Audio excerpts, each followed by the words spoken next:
Boa noite. Eu vou falar sobre esse livro aqui, né? Vivendo a Comunicação Não Violenta, trazendo aqui 3 insights que, para mim, teóricos e de prática no dia a dia, que, que mais me chamaram a atenção no livro, né? O primeiro, tem uma cotação que ele fala na página 10, o Marshall Rosenberg, ele fala: a comunicação não violenta se concentra em como as necessidades dos outros estão sendo atendidas e, caso não estejam, no que pode ser feito nesse sentido. Ou seja, quando você se concentra em observar a comunicação do outro, seja não verbal ou não verbal, se concentra nessa comunicação e as percebe como necessidades que não estão sendo atendidas, isso faz com que você tenha uma visão muito menos autocentrada, mas sim centrada no outro, né? Então, exemplo, quando a pessoa fala que...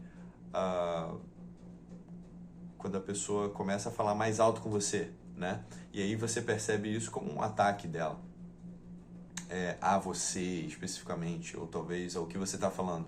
Não, na verdade, às vezes, e frequentemente, quando outra pessoa começa a falar mais alto, ela está demonstrando ali uma necessidade, né? Talvez uma necessidade de ser ouvida, uma necessidade de impor, talvez, alguma visão, né? E de mostrar que talvez ela esteja sendo ameaçada, né?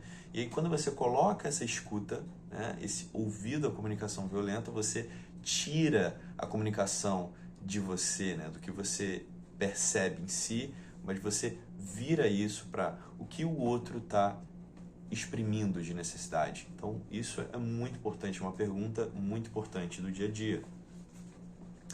Como que você está exercendo essa escuta? Segundo ponto, uma outra cotação aqui na página 59. Tudo que os outros expressam são seus sentimentos e necessidades. As únicas coisas que as pessoas dizem, não importa como se expressam, são como estão e o que gostariam de fazer para tornar a vida ainda melhor, né?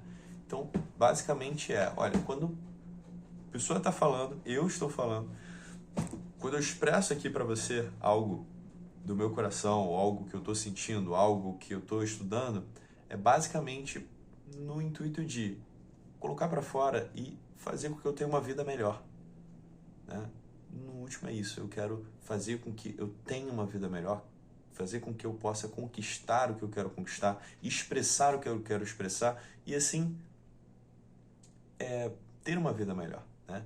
E aí, quando você observa o que o outro está fazendo e entende isso, que olha, essa pessoa teve tal atitude, vamos investigar, vamos colocar aqui a escuta ativa para poder entender o que ela precisa para que a vida dela se torne melhor, né? Então, olha só como essa mudança de pensamento faz com que você se torne uma pessoa cada vez mais empática também, né?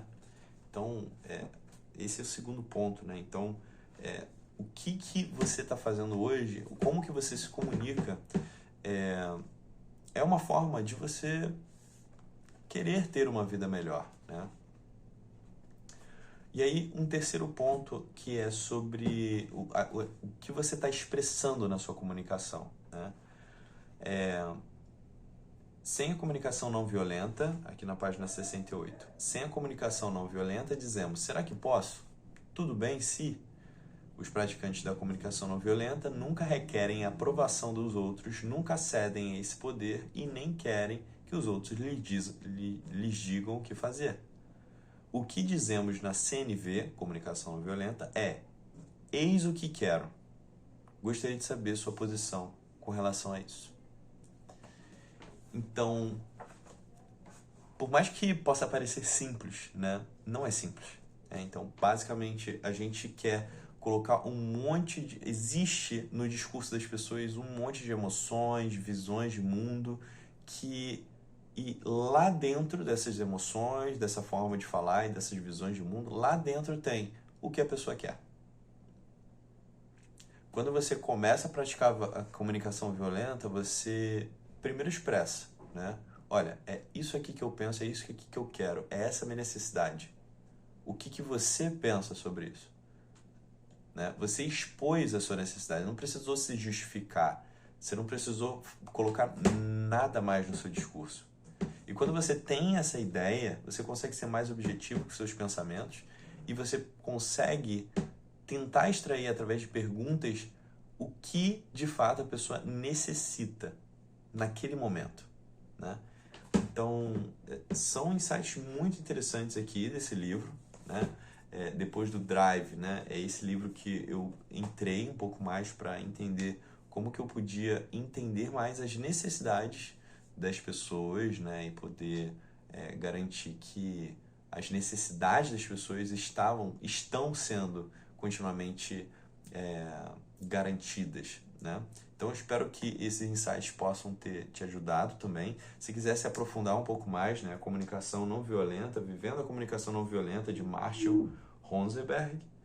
E se você quiser deixar um comentário, mandar uma mensagem para mim, a gente pode conversar um pouquinho mais sobre ele, tá?